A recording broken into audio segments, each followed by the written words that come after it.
Welcome back to popolitickin.com, your home for self-help meets hip-hop. This is another special edition of Wrestling_Hip-Hop with my man Mark Givens. How you doing, bro? Man, I am doing good. I'm glad we got this worked out so we could finally get together and talk. Yeah, no doubt. I say I met you. I'm a big fan of Mid-South UWF wrestling, and I met you. Right. I saw you made a post. You said you was a promoter. And I said, let me get him on my podcast. And I realized you said you was a wrestling promoter and music promoter. So this is the best of both worlds for me. Yeah, well, I mean, it's a crazy story. You can't write this kind of stuff. But I grew up in South Arkansas, in the country. And so we had three channels, NBC, ABC, and CBS. That was before cable TV. I'm 49, so this is like the late 70s, early 80s. And so we watched Mid-South wrestling because that was the wrestling that was in our territory. And so I grew up watching that as a kid. I also grew up with two aunts, one on my mom's side, one on my dad's side, that were in the music business. And so I grew up going to clubs. They played country music. And so when I got old enough to go to college, all I ever wanted to be was a college basketball coach. And right out of college, I got a Division I job at Arkansas State University. And then 2 seasons there, all I ever wanted to do. Then I spent 1 season at Henderson State University, Division II school. After that, the head coach left. I knew by that time I didn't want to make a living moving around this country all the time.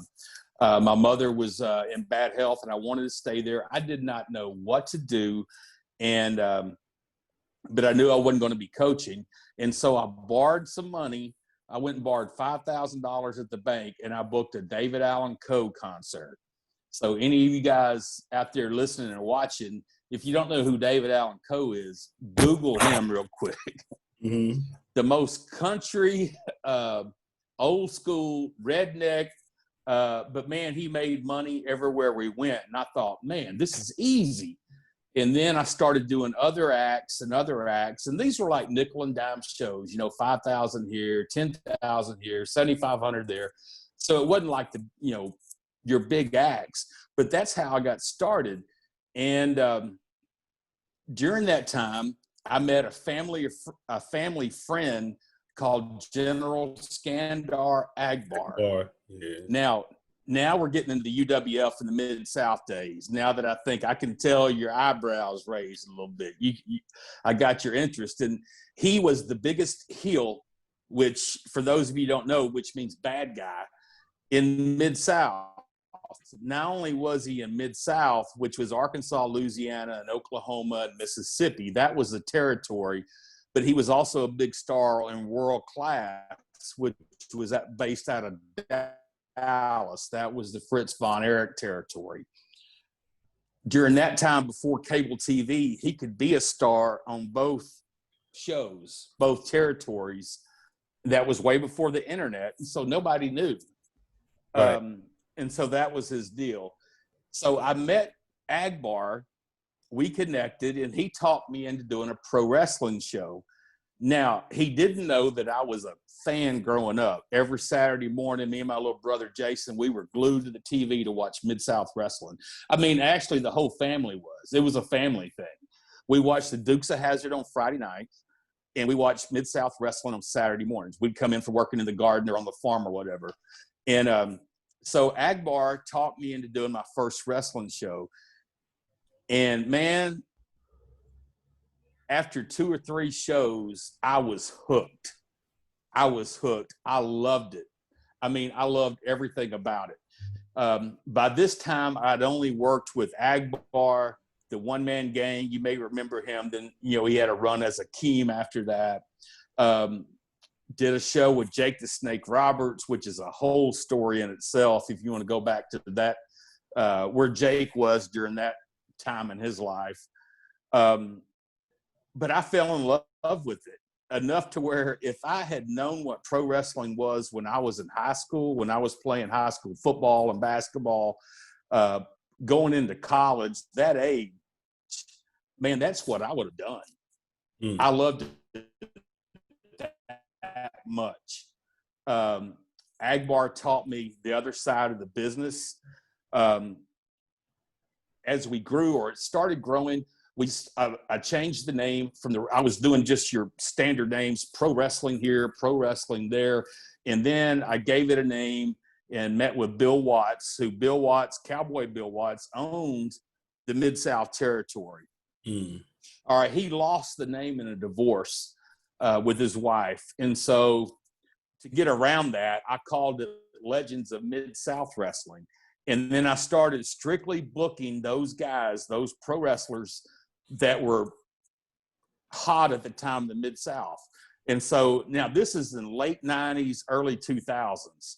And so, but at this time frame, they still sold tickets. They still had name value. People still remembered them.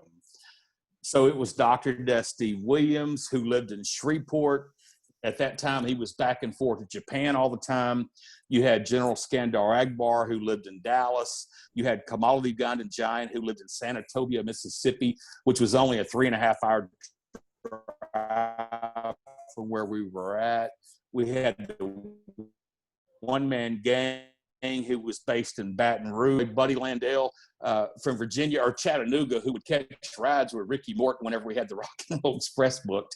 And so I had a good core of that original Mid-South talent headlining our shows at the time. And man, it just worked at a time where indie wrestling, this was the time that ECW was starting to take off.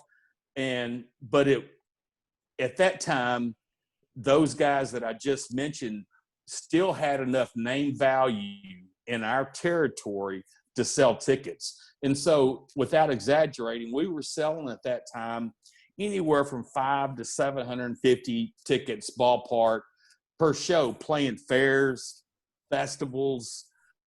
We did some nightclubs. We would just wrestle anywhere. That the only deal is that I was a concert promoter. I wasn't a wrestling guy. So I wasn't about to go take a door deal or a back end percentage. I was only going to do the show if it was guaranteed money, to where we had a back end after the fact. That way I could pay Doc. I didn't have to deal with Doc waiting at the end to see what the ticket count, to see what he was getting paid. I paid all the guys. And I did not want to live that way, to where I was having to worry about what the ticket count was. It was all guaranteed money, just like I would sell guaranteed shows with David Allen Coe and those type of guys. And I think that's why Ack and Doc fell in with me so much at that time, because my mind was more in the concert business as opposed to the thinking of the wrestling business, to where they were always working on ticket counts. Does that make sense? Yeah. How many shows you think you ran? Wrestling shows? Well, probably over those 3 to 4 years, probably 50. Wow. Probably 50 if it was ballpark. And I know you can watch any kind of wrestling documentary where they talk about back in the day working for Mid-South, working 360 days a year or whatever, 350 days a year. Granted, we were doing this without television. They were doing that with TV. It was powered it. So of course they were on every TV affiliate in the Mid-South area. We were on no TV. This was way after cable TV, of course, way after Vince McMahon conglomerated and monopolized everything. This was us just strictly me calling and booking shows at fairs and festivals and nightclubs and stuff, saying, look, I've got the Mid-South talent together and we're coming to do shows. Do you want us or not? If you do, it's going to cost this amount of money. I don't care what you make over the top. You make as much money as you can. This is what we need. And I think that's why Doc and Act, especially Doc, because he was making money in Japan at the time. He had a house in Shreveport, Louisiana. I think he appreciated the fact that he was going to get paid working my shows regardless of what the ticket sell. I mean, it was safe money. And so we had a good run. And I'll tell you the reason why the run ended was that we were running shows in Arkansas, Louisiana, Oklahoma, and Texas. At that time, there was no state athletic commission in Texas. There's still not, I don't believe.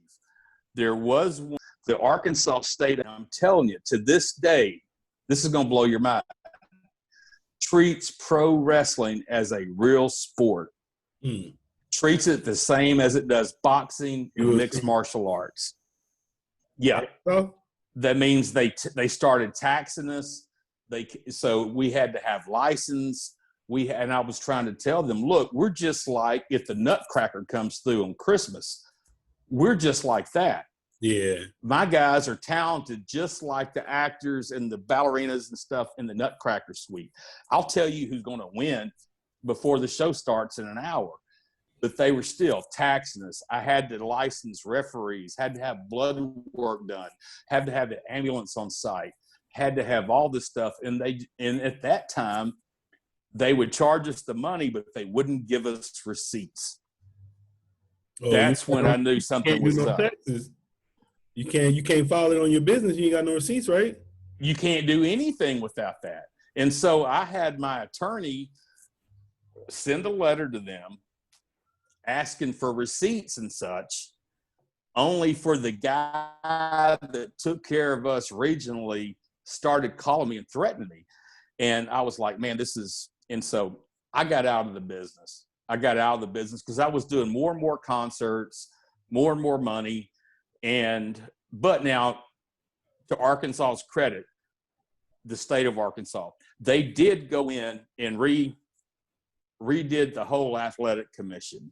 Now, the sad part is they still treat pro wrestling as they do boxing or the mixed martial arts. I'll tell you what happened that made them open their eyes, aside from the fact that we wanted receipts and we wasn't just no outlaw promotion going to go away. I wanted to know where my money was going. Do you remember Jermaine Taylor, who was the fighter from Arkansas? Yeah, went to Australia in the Olympics and was the big deal, right? When he came back from the Olympics and fought, not the Bernard Hopkins fight, that was in New York, I believe, or Vegas, but the two fights prior to that, it was in Little Rock, Arkansas at Alltel Arena, 15,000 seats. He was that over in the state of Arkansas. He was the state of Arkansas's favorite son, Jermaine Taylor. Okay, so we had our first ever HBO fight in Little Rock, Arkansas. All right, big time prize fight. The Arkansas Athletic Commission was exposed then because they didn't know their ass from a hole in the ground. They could not handle managing that fight. And so the state brought in the Oklahoma Athletic Commission, which is led by legendary wrestler Danny Hodge. Oklahoma State Athletic Commission had to come to Little Rock to manage that fight. That was what exposed the Arkansas State Athletic Commission at that time. That's a roundabout story, but that kind of tells you how sketchy it was dealing with the Arkansas State Athletic Commission. And now to this day, every state is different, but there's only very few that still treats pro wrestling as a real sport. I saw you. And is it a real sport? That's arguable. I mean, that's debatable. Like you said, I guess it's some athletic. Like, yeah, but I mean, I actually did a day tryout, so I know you can get hurt if you fuck up. So it's real to me. You can break your neck. Hey, Draws, you ask Draws if it's real. Draws gonna say it's real. Is he paralyzed right now? Yeah, ask Draws if that's real. Yeah, it was. The thing of it, it goes back to the long lost argument: is wrestling fake? I will 120% say wrestling is not fake. There's nothing fake about it. Right. It's predetermined. Is it choreographed? Yes, somewhat. Fake is the wrong word for it. Yeah, I'm saying also. You get guys that. I noticed you use a lot of newer wrestlers too. Cause I saw a picture with you. It was Jack Swagger. So you worked with the newer wrestlers too a little bit back then, right? Yeah, a few years ago in El Dorado, Arkansas, stick out of Oklahoma. I want to give him a big shout out because he's a great wrestling promoter, young guy, really knows what he's doing. And so I booked him to come into our venue at that time, which was about a 1,200 seat venue. And he brought his promotion in. It was World Class Revolution, kind of like what I was doing years before with the Legends of Mid-South. He was doing with the World Class Revolution, playing off World Class, the big territory out and throughout Central Texas and Dallas. Okay, so he brought in. I bought this show. The card included Jack Swagger, who's now on AEW. It included Matt Sydal, who I think is one of the best workers in the business to this day. The Von Erich boys, Kevin Von Erich's sons, who's working with Major League Wrestling at this time period. The card included Tatanka, Jeff Jarrett, who was he had just been put into the WWE Hall of Fame. Mean Gene Okerlund, God bless his soul. This was before he passed away. I'm trying to think of who else was on. Chavo Guerrero Jr., who was calling the matches. He was doing the booking actually in the back about calling the finishes and everything. Scott Steiner was on that card. I'm looking at a steel chair. Hang on one second.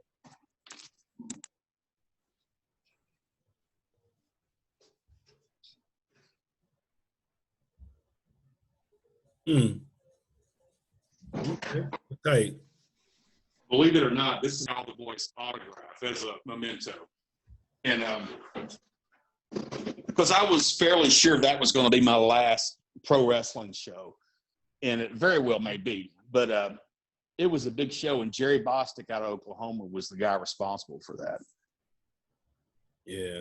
I don't know. So why do you want to do your last one? Because, I mean, it seems like indie wrestling is popular right now. It's a lot of indie promotions. Now, I will say that. I'm quite sure it's not my last. My thing is that I'm 49 now. I was just moved back from Nashville, Tennessee, back in the spring when the virus hit. Right now, I'm not doing any entertainment, which, of course, nobody is. We're all dealing with this virus and trying to figure out the job that I've started now. I really enjoy. I love what I'm doing. And so is it my last one? I don't know. Could it be? Yes. If it is, I'm good with it. I mean, I had a good run. I did more with pro wrestling than I ever would have thought I would. It just kind of fell in my lap. And then I've done more with concerts in the music business than I ever thought I would have as well. Yeah, I would say you kind of, when I was thinking about you now, you kind of remind me of Billy Corgan a little bit. You know how he's with Smashing Pumpkin and now he's running NWA. Well, there's a direct correlation. If you talk about Billy Corgan and what he's doing with NWA, you even back it up further and look at Rick Rubin and look what Rick Rubin did with Smoky Mountain Wrestling. And at that time, and what he did at the beginning, I guess, somewhat with ECW. And so there is a correlation between, take the Rock and Wrestling connection, the cartoon that they had, Vince had, forget that. There was Rick Rubin, who was a wrestling fan who got involved in the wrestling business. And then there was Billy Corgan, who was a wrestling fan who got into the wrestling business. It wasn't just that they wanted to do one-off shows just to be a part of it. They wanted to invest their money and have a leadership, have a mind in the middle of it. And so am I one of those guys? I don't know, but I was directly involved, with the music business before I was the wrestling business. And then you were telling, you named a lot of hip hop acts you worked with. Yeah, back years ago in El Dorado, Arkansas, which I know you're in San Diego, right? Right. Some of this stuff is probably going to sound hard to believe in this day and age. Well, no, I'll take that back. With where we are in this day and age, it won't be. But in 2000, I'm sorry? I'm from Mississippi. Oh, you're from Mississippi. What part? Columbus. Where is that from Jackson? It's like 2 hours from Jackson, but it's like 20 minutes from Starkville. You know where Mississippi State plays? That's where I live. Yeah, sure. Y'all live over there. Mm-hmm. Okay, gotcha. Well, in 2010, I was running this festival in El Dorado, Arkansas, and that festival was approximately 20 years old, had never had a black headliner. Okay. Now, I didn't set out to book the first black headliner at this festival. I set out, my goal was to always book the best act I could possibly find. It just so happened that year, it ended up being a little band called Boys to Men. And I booked them, and you would have thought that here we are in 2010, 2011, the controversy that went along with that, which is ridiculous. But, man, they set the biggest gate we'd ever had, sold the most tickets. They were unbelievable. Now, I can't think of his name. One of the guys in Boys to Men at that time was a judge. I can't remember if it was on American Idol or The Voice or whatever. He was on national TV once a week, so they had gained some popularity back. But I booked Boys to Men, and then as their opening act, I booked Tone Loc. Remember him? Wild Thing. Oh, yeah. And then I learned that, man, the hip-hop acts are so much easier to deal with than the rock bands and the country bands, because for the most part, they're not on buses. They fly. They don't need 12 to 15 crew members setting up their equipment. It was just a lot simpler, and they sold more tickets. And so over the years, I worked with everybody from Vanilla Ice to MC Hammer, Coolio, a lot of the more retro acts. But my favorite act that I booked was in 2017 when I booked Migos for our grand opening event. And I was in 2016, they came on my radar. Yeah, I'm saying, who told you about Migos? Well, now keep in mind, I'm in Arkansas, so I'm in the South.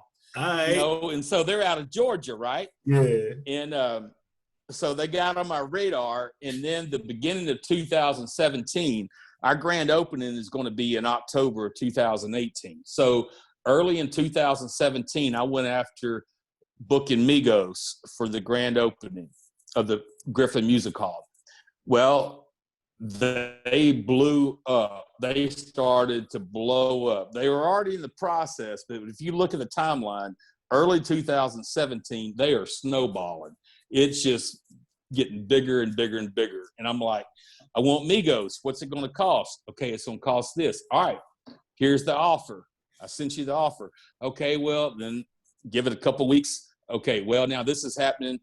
All right, what do you want? Here's the offer. Boom, there it goes.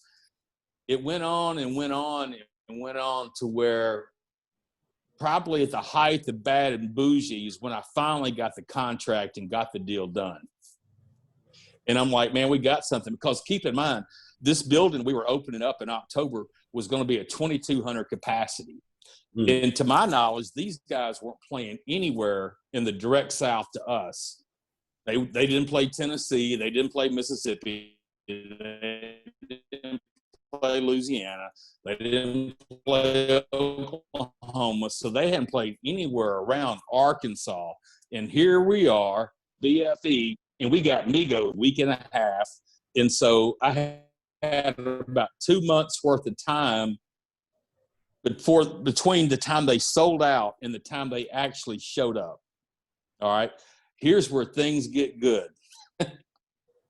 All right. So part of their rider, I had to have 6 new black on black SUVs. Okay.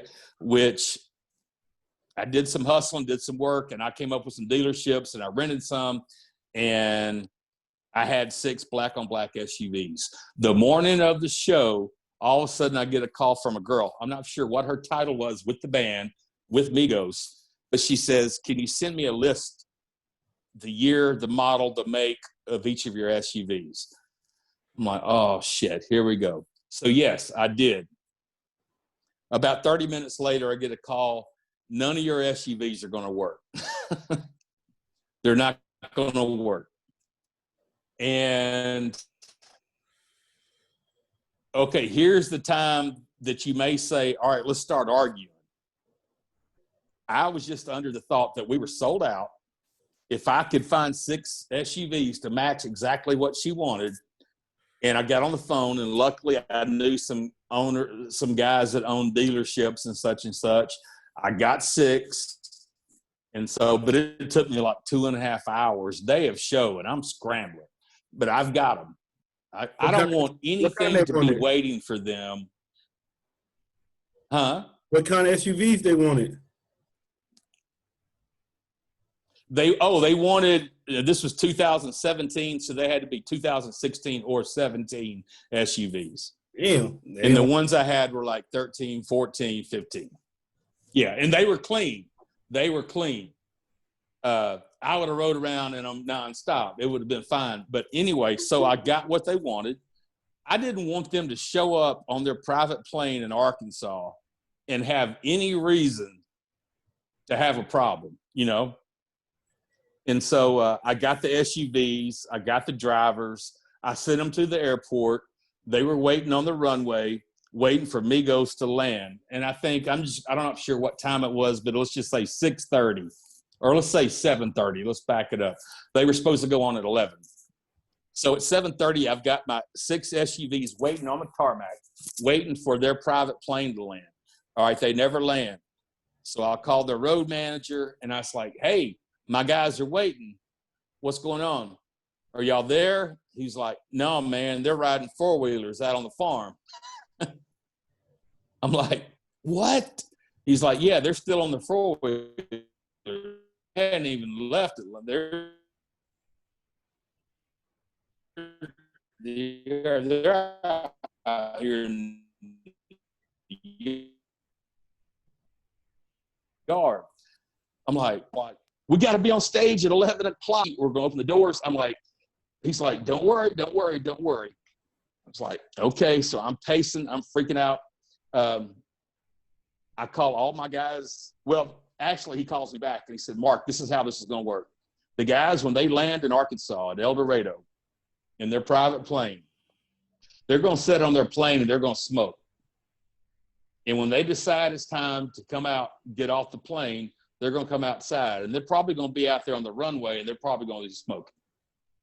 And when they decide it's time to get in the SUVs, they'll get in the SUVs. And then they're going to sit there until they say it's time to go to the show. I'm like, all right. So I relayed that message to my drivers. I had 6 drivers.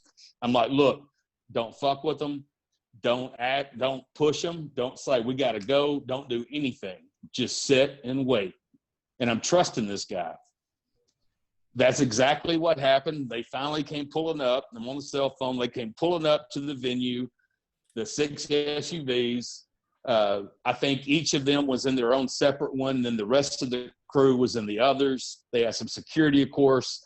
And they get out, come in, go to the green room. I had everything stopped for them just like they asked. I had the ace of spades.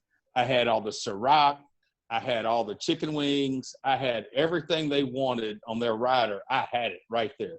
There's no way they could say that we didn't have anything that they didn't ask for. Had it all right there. They went on 30 minutes late. Nobody complained. Sold out weeks in advance. They put on a hell of a show. Left, did a meet and greet for me right before they left, take some pictures with some people there before they got in the SUVs and went back to the plane.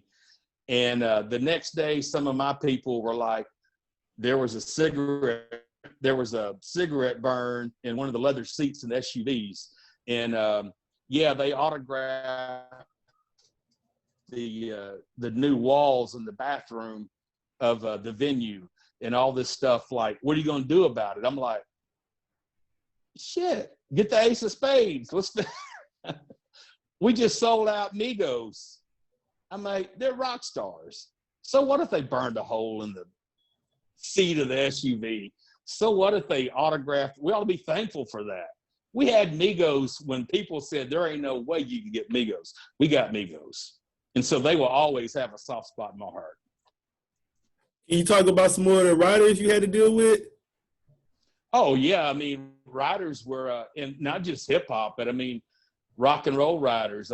I mean, I worked for a promoter years ago who did Ozzy Osbourne at Barton Coliseum in Little Rock. and you had to, not only did you have to have all the M&Ms and all that kind of stuff that you got to have for a rock star like that, but this was in the middle of the summer, and he wanted the air conditioner turned off at 2 p.m. And so by the time you had 8,000 people packed in that place at 10 o'clock, the air conditioner had been off for 8 hours. I mean, it was miserable, but it was sold, it was sold out. It was Ozzy Osbourne. Yeah, but those riders, man, they can get pretty thick. I know. That's what I'm saying. You think sometimes they just be doing to mess with the promoter? No, I tell you why they do it. I learned this. Van Halen, apparently they were the creator of the rider. At the beginning, they would put the M&Ms, no brown M&Ms or no blue, whatever the M&M color was. I don't know what it is, but you had to have so many M&Ms without a single color or whatever the color was. All right. The deal was this: if they got there and saw that wasn't taken care of, then more than likely the production rider, it wasn't paid attention to either. And so they were going to show up and play on some production that was half-assed. And so they started doing that. That way they knew, well, if they paid attention to that, well, they paid attention to the big stuff too. Which makes sense. I mean, I get it. Yeah, some of it's extreme and some of it is out there, but I get the reason behind it. So what would you tell somebody that wanted to be a promoter? Don't do it, number one. Get to where you enjoy Tums or Rolaids. Always book with your heart, or book with your head and not your heart. If I booked the bands that I liked and I was a fan of over the years just because I liked them and was a fan of, I would have lost a fortune. Book with your head, pay attention to what the averages are, what they're selling in other markets. Just it's a science. Promoting concerts is just like anything else. It's easy to say, yeah, it's just like gambling money. Well, yeah, it is. But if you do your homework and you do your science and you see what the numbers are, you can make good decisions. Did you have to deal with any no-shows? Man, I was real lucky. I never dealt with any no-shows, not a single one. We had to cancel a show once, and I only had to cancel one show in all my years. And so I feel like I'm pretty lucky. Why you had to cancel it? Ticket sales. Oh, okay. Just wasn't there. Yeah, just wasn't there. And I'll tell you, it was the I Love the 90s tour, which included Vanilla Ice and Salt and Pepper and Kid and Play and Tone Loc and Young MC. Man, the show was selling everywhere. We booked it at our amphitheater, and it didn't sell for whatever reason. I honestly believe that the marketing was not there on our end, and I can say that because that guy's no longer around. But yeah, we lost a fortune. We took a huge bath in that deal because the same show played Little Rock, larger market, Verizon Arena, and sold almost 10,000 tickets. So how do you? When you? So sometimes you think it's their fault, but more often than not, it's your fault. So do you have to hire like a marketing team, or like because you, I know you setting it up, but who do you get the word out? Yeah, well, for years I used the same marketing firm for every show, and that was JC Productions here out of South Arkansas. Jeremy Abels, who's a dear friend of mine, we went through the battles together, and man, he did a great job. And he learned, if we were doing a municipal auditorium, which was 1,834 seats, he knew how to sell 1,834 tickets without us spending more on advertising. When we moved into the amphitheater, they decided they did not want to use Jeremy, and that's when things went wrong. Because we were in the same town, same market. We had a formula for how we were selling tickets for 10 years, and then all of a sudden they cut him out, and then all of a sudden you couldn't sell tickets. Mm. And so I will go to my grave saying Jeremy Abel's removing them from the equation is what hurt us. Now that do you watch any? What are you watching now far as wrestling? Man, I really enjoy AEW. I like to watch it to see what they're doing with Orange Cassidy. Yeah, he a fool. Because at the beginning, I was like, what are they going to do with this? I mean, how are they going to make him a talent? I mean, of course, it was funny, but it was comedic. I'm like, but how are they going to make him to where 10 months from now he's going to be the same? You know, how that's not going to wear off. And I've liked what they're doing with that. Man, Jericho is smart. I know Tony Khan owns AEW, but I know Jericho has to have a hand in their character development, what they're doing with some of the MJF. What? A little bit of the bubbly. Yeah. Only Chris Jericho could come up with that gimmick and sell some. Ball too. Shit. That shit was good. Yeah. Was it? Yeah, I liked it. Yeah, I hadn't drank in a few years, so I hadn't tried it yet. But I like the way he's doing it. Mm-hmm. You know, he's got his finger on the pulse of, and I think part of it's because of his involvement in the music industry, his podcast. He just seems to have his finger on the pulse. And I don't like everything AEW is doing, but right now, I still try to keep up with it every week to see what they're doing. And honestly, Vince and WWE, they have lost me. I just quit caring, you know. I like watching Ring of Honor. We get Ring of Honor on Sunday nights here out of an ABC affiliate out of Little Rock, and I'll watch what they're doing. But I'm just the only thing that I really pay attention to now is AEW. And I guess because it's new, but I just like to see what direction they're doing.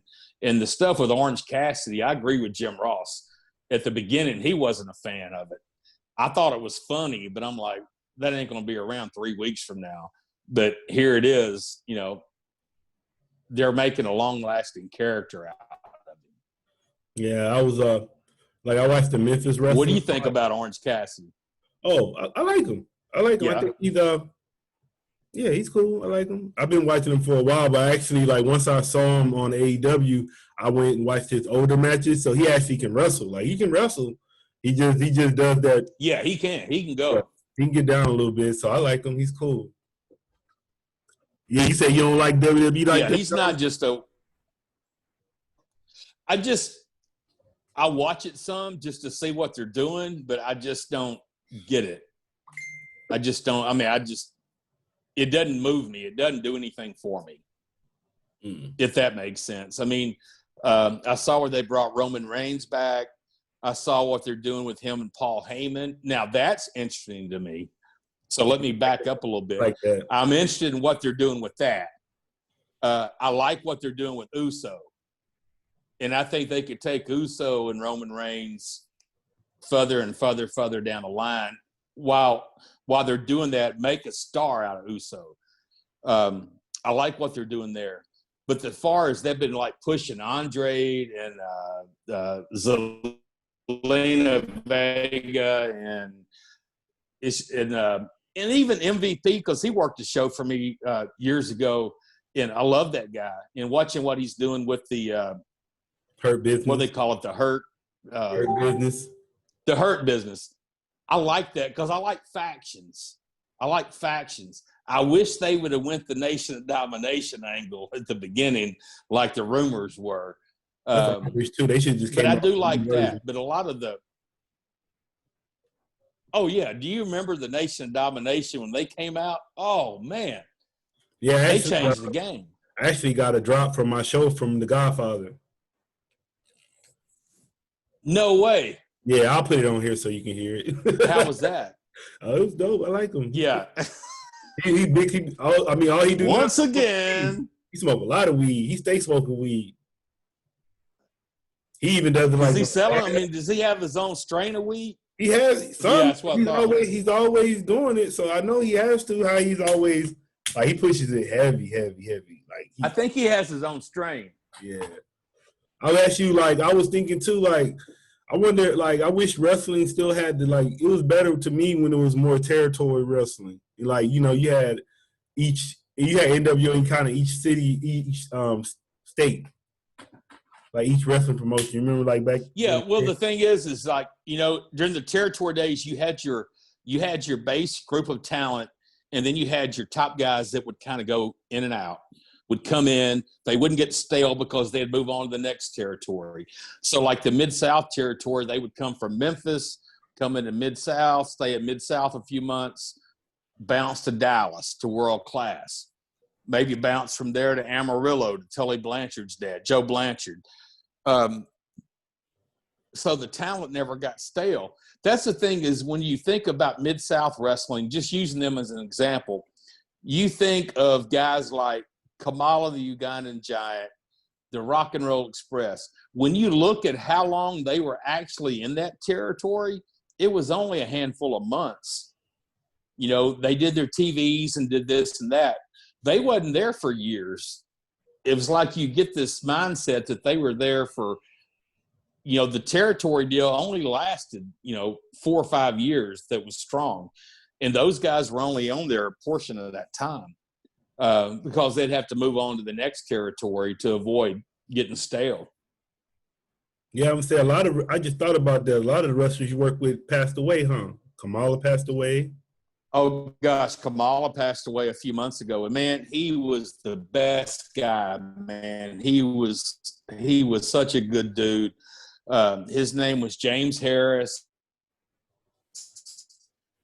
and we call him Sugar Bear because that's what he started out in wrestling as.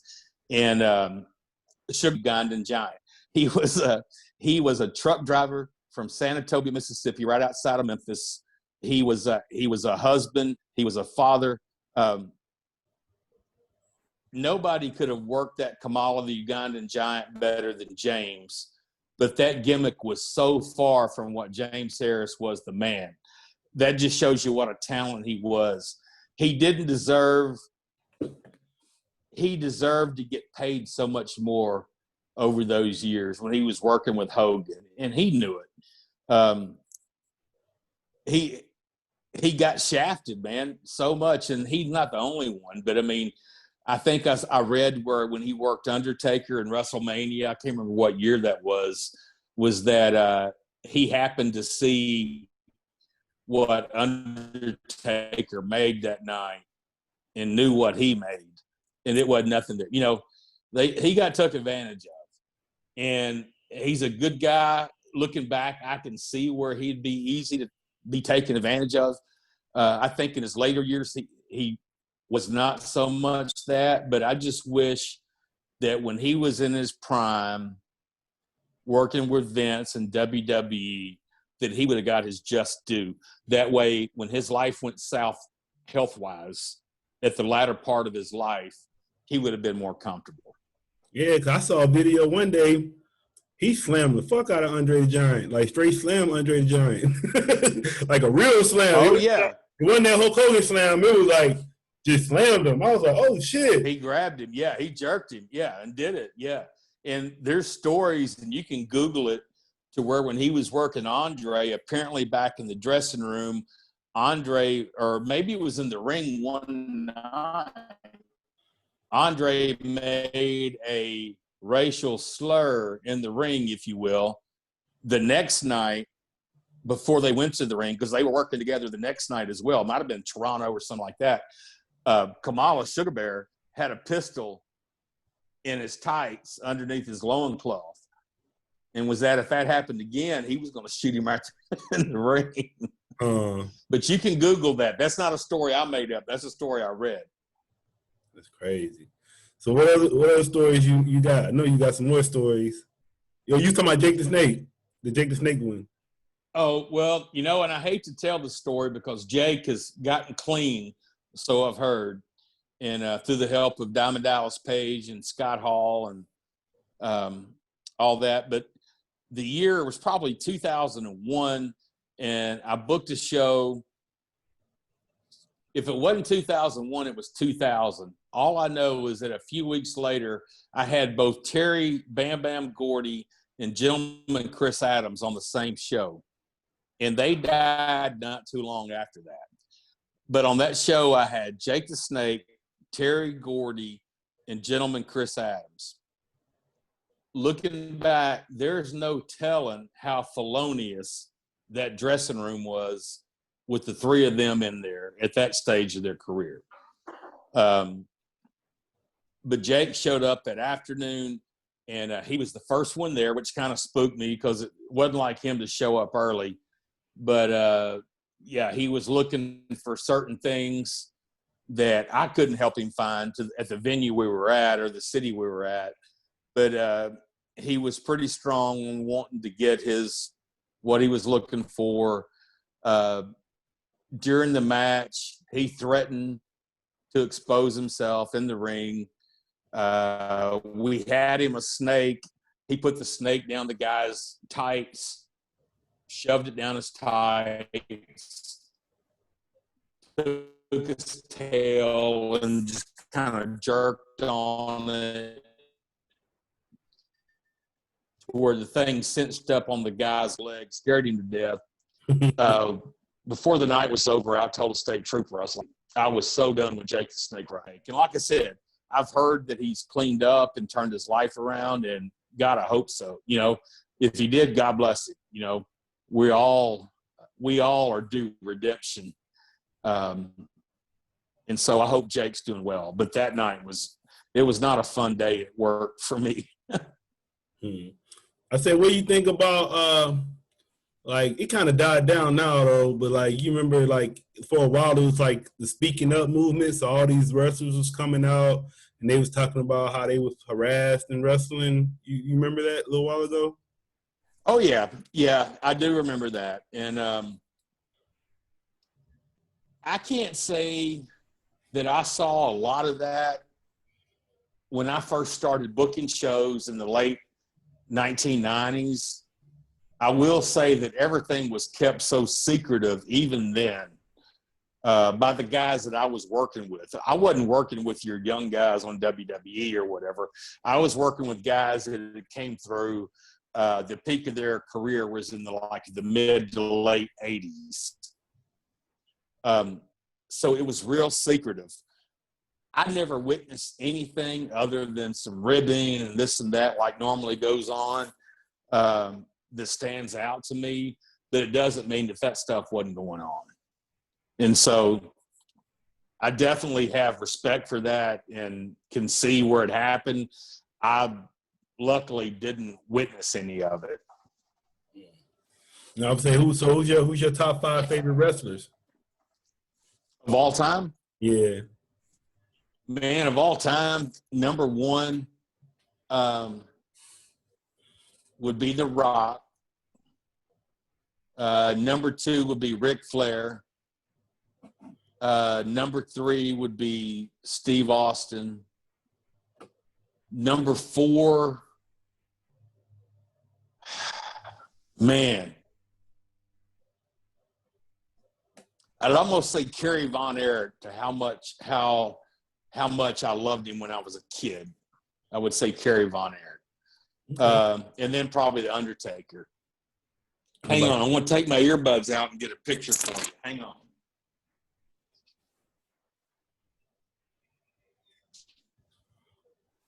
Wrestling and hip hop, we don't stop. Popolitickin show. Here we go. The Rock, and then see that? Yeah, that's his dad and him. That's tight. That's you? Yeah, that's me and The Rock and Leon Spinks. Remember him? I thought that was his dad. Yeah, Leon Spinks. No, that was The Rock and then Leon Spinks over here, former world heavyweight champion. One of the few men on God's green earth that beat Muhammad Ali. You know what I'm saying? What year was that? This was probably in 2001, 2000, when I had contacts with Jim Ross when he was over talent relations. And I was doing some work with Leon Spinks. and Raw was in town. No, SmackDown. I'm sorry, in Little Rock, and they asked me to bring Leon by. Okay. And they brought him back, and The Rock was so respectful. He was just great. He was so nice to Leon. And then the other one I've got right here is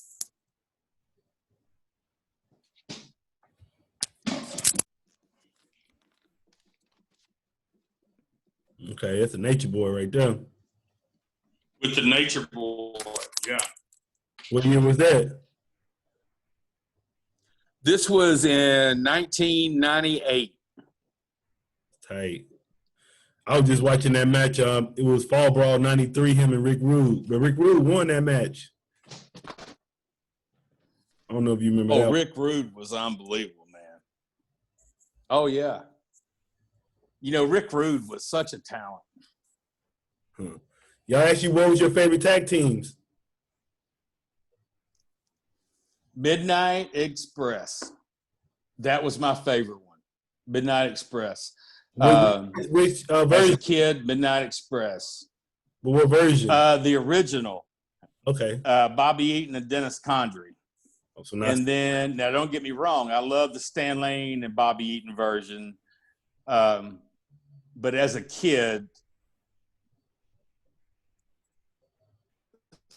seeing Dennis Condrey and Bobby Eaton go to the ring and how bad they were Stan Lane. And then I tell you what, Steve Austin and Pillman, Arn Anderson and Tully Blanchard. I love those dirty heel tag teams, you know. So are you into boxing too? Sound like you're into boxing. Yeah, well, I was into when Jermaine Taylor came back from Australia. I was involved with him at that time until he got to the Hopkins fight, which then he was bigger than me. I met Leon through a friend of mine in Missouri, and I started booking some autograph appearances and such for Leon, and became a big Leon Spinks fan. Love him as a person. He's not doing well health-wise right now. And I tell you who I really loved, and you may remember him, was Duke Morrison, Tommy Gunn. Yeah. You know, ended up dying of AIDS, whatever. But when he was on top, man, I thought he was like they said, the great white hope. He was the great white hope. I don't know what I was hoping for, but I loved Tommy Morrison. He was just knocking people out. But I haven't watched boxing in so long now. I mean, I'll keep up with it. And when Mayweather fought Conor McGregor, I bought the pay-per-view or whatever, but I don't keep up with it anymore. So you don't like, what about Fury? Yeah, I don't keep up with the UFC either. So what's that? What about Fury, Tyson Fury? Well, I saw what he did with WWE over in Saudi Arabia, but I've never watched any of his fights. I just don't I don't know much about him other than the WWE deal, in which obviously he's a businessman to get the Vince McMahon money, which I respect that. But his boxing career, I don't know anything about that. All right. Well, I appreciate having you on, man. We might have to do another conversation in the future.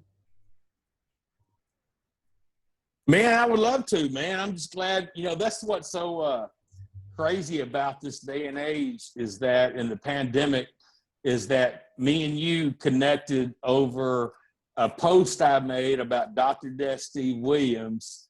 And then next thing you know, I'm on your podcast.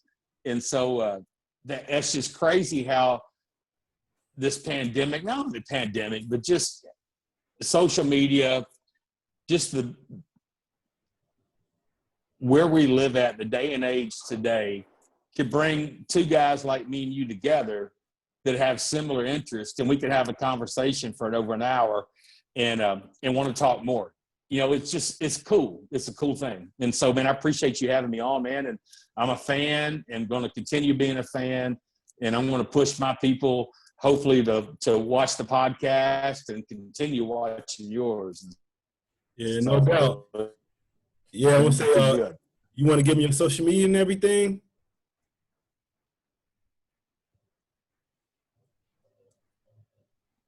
Yes, you can find me Brian Mark Givens on Facebook. I don't have a Twitter. I don't have any of that.